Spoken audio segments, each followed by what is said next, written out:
AIB preliminary రిపోర్ట్‌లో అయితే కాక్పిట్‌లో record అయిన పైలట్ వాయిసెస్ గురించి క్లారిటీ లేదు. అంటే ఎవరు మీరు ఫ్యూయల్ స్విచెస్ ఎందుకు ఆఫ్ చేశారు అన్నారు అని, ఎవరు నేనాపలేదు అన్నారు అని దీనికైతే క్లారిటీగా రిపోర్ట్ ఇవ్వలేదు. క్లారిటీ లేని రిపోర్ట్స్ ఇచ్చి పైలట్స్‌ని బ్లేమ్ చేయడానికి చూస్తున్నారు అని ICPA Indian Commercial Pilots Association AIB మీద అయితే స్ట్రాంగ్ గా రియాక్ట్ అయింది.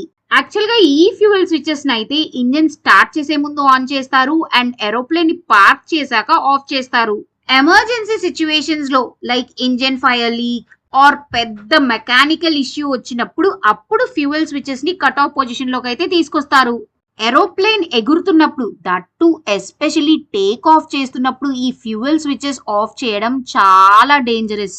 ఇప్పుడు యుఎస్ ఇన్వెస్టిగేటర్స్ సస్పెక్ట్ చేస్తుంది ఏంటంటే senior pilot Sumeet Sabharwal fuel switches ఆపి ఉంటారని, కుందర్ కో పైలట్ మీరు ఎందుకు ఆపారు అని అడిగారని. సీనియర్ పైలట్ అయిన సుమీత్ సబర్వాల్ మీదే డౌట్ ఎందుకు రేజ్ అవుతుంది అంటే co pilot Kunder was flying the plane and అతని ఫోకస్ అంతా టేక్ ఆఫ్ మీద ఉండుంటుంది అని. కుందర్ ప్లేన్ టేక్ ఆఫ్ లో బిజీగా ఉండుంటారు కాబట్టి mister Sabharwal who is free accidental గా అయి ఉండొచ్చు, ఇంటెన్షనల్ గా అయి ఉండొచ్చు, ఈ స్విచెస్ ని టర్న్ ఆఫ్ చేశారు అని. ఒకవేళ యాక్సిడెంటల్ గా అయి ఉండుంటే దీనికి చాలా ఛాన్సెస్ ఉండుండొచ్చు. పైలట్ హై స్ట్రెస్ లో ఉండి ఆన్ చేశానని ఆఫ్ చేసి ఉండుండొచ్చు, లేకపోతే ఆ స్విచెస్ ని ఇంకేవో స్విచెస్ అని ఆఫ్ చేసి ఉండుండొచ్చు.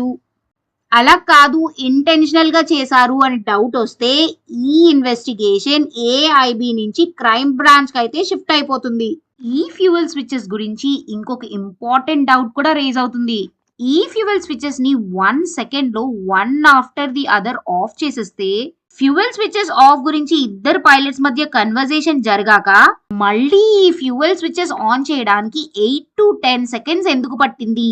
ఏ పాయింట్ చూసుకున్నా కూడా మోస్ట్ ఆఫ్ ది డౌట్స్ ఈ ఫ్యూయల్ స్విచెస్ దగ్గరికి వచ్చి ఆగుతున్నాయి. ఎందుకంటే ఏఐబి కూడా ఈ ప్రిలిమినరీ రిపోర్ట్ లో ఇప్పటి వరకు ఎయిర్‌ప్లేన్ లో ఎలాంటి మేజర్ టెక్నికల్ ఇష్యూస్ అయితే కనిపించలేదు అని డిక్లేర్ చేసింది.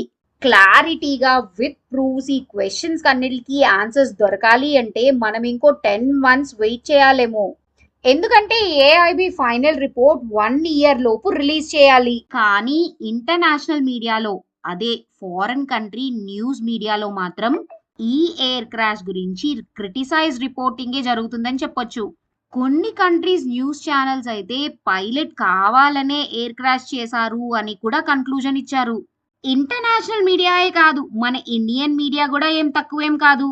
కొన్ని న్యూస్ ఛానల్స్, కొన్ని న్యూస్ పేపర్స్ పైలట్స్ వల్లే ఎయిర్ క్రాష్ జరిగింది అని డిక్లరేషన్ ఇచ్చేసి పైలట్స్ ని బ్లేమ్ చేస్తూ వాళ్ళ ఇష్టం వచ్చినట్టు రిపోర్టింగ్ అయితే ఇస్తున్నారు. ఇంకా ఒక న్యూస్ ఛానల్ అయితే I cannot reveal its name పిచ్చోడి చేతికి ప్లేన్ అప్పచెప్పారు అని హెడ్లైన్స్ అయితే ఇష్యూ చేసింది. ఇవన్నీ చూసి పైలట్ అసోసియేషన్స్ చాలా హర్ట్ అయి వితౌట్ ఎనీ ప్రూఫ్ మీరు పైలట్స్ ని ఎలా బ్లేమ్ చేస్తారు అని కొన్ని న్యూస్ ఛానల్స్ అండ్ కొన్ని న్యూస్ పేపర్స్ మీద కేసును కూడా ఫైల్ చేశాయి. ఈ ఏఐబి టీంలో ఉన్న యుఎస్ ఇన్వెస్టిగేటర్స్ ఈ ఇన్వెస్టిగేషన్ లో పైలట్స్ నే మోర్ ఓవర్ పాయింట్ అవుట్ చేస్తున్నారని, ఫారిన్ కంట్రీస్ లో ఈ ఎయిర్ క్రాష్ గురించి లీకేజ్ కూడా వీళ్ల వల్లే జరుగుతుందని పైలట్స్ అసోసియేషన్ అయితే చాలా కోపంగా ఉన్నారు. ఇంకో క్వశ్చన్ కూడా రేజ్ అవుతుంది, ఎయిర్ ఇండియా క్రాష్ లో యుఎస్ ఇన్వెస్టిగేటర్స్ ఎందుకు ఇన్వాల్వ్ అయ్యారు అని. ఈ యుఎస్ ఇన్వెస్టిగేటర్స్ ఈ కేసులో ఎందుకు ఇన్వాల్వ్ అయ్యారు అన్నదానికి first reason Boeing 737 aircraft ఏదైతే క్రాష్ కి గురైందో ఇది USA company aircraft. Second reason ఈ ప్లేన్ ఇంజిన్స్ కూడా యుఎస్ కంపెనీవే. ఇంకా third reason USA's experience and technology.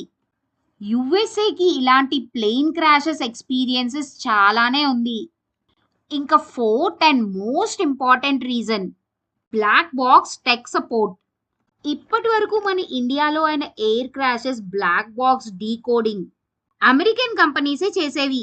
అంటే ఈ బ్లాక్ బాక్స్ ని డీకోడ్ చేయడానికి యూజ్ చేసే సాఫ్ట్వేర్ అండ్ హార్డ్వేర్ టూల్స్ ఈ అమెరికన్ కంపెనీసే ప్రొవైడ్ చేసేవి.